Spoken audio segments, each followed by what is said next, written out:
Making a living as a professional tour player is not easy. Pro golfers are a lot like entrepreneurs. They run their own business, and their business is their golf game. They depend on their game to find sponsor dollars, they need to win on tour to pocket some cash, and they need to pay for every dollar of their travel and tournament costs directly from their bankroll. The pursuit of the dream to play on the PGA Tour is not cheap. In fact, it's very expensive. Earlier this year, London, Ontario native Andrew Parr turned to a crowdsourcing revenue model where 274 different sponsors gave him money to pursue his dream. This year I'm going to do crowdfunding, where golf primarily has only been accessible to a particular wealthy demographic. I want everyone to be involved.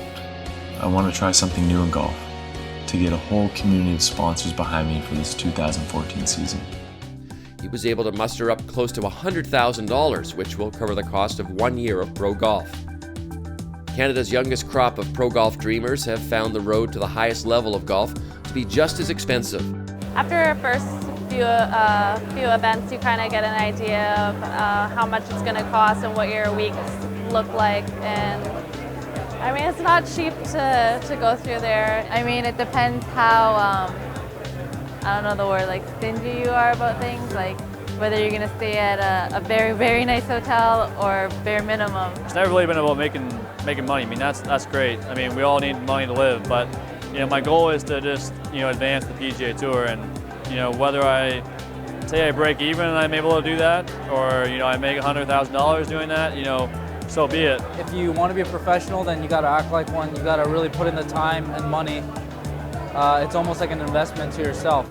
The biggest difference between professional golf and other sports is simple: guaranteed money in the form of signed pro contracts. Guaranteed money is not a concept familiar to pro golfers.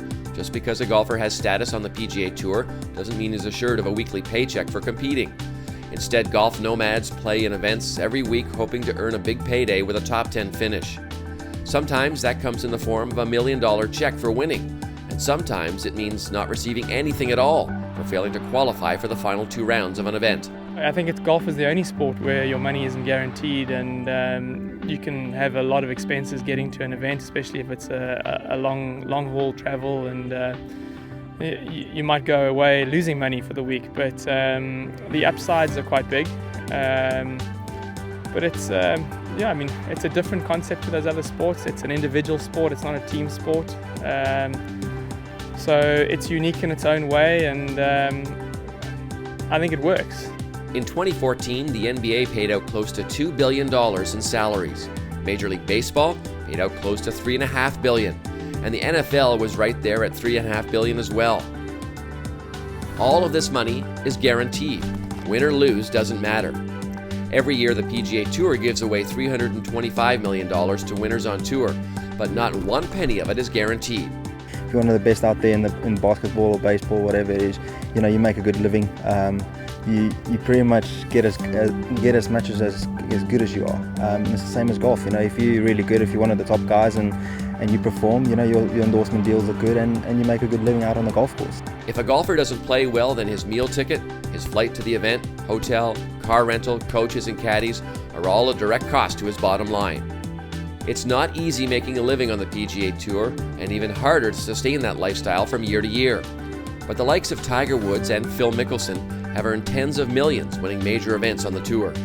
But getting to their status is a difficult and rocky road. So next time you see a golfer cringe at missing a putt that could have led to a win, just think to yourself that he didn't just miss a putt to win, he missed a putt for $1 million.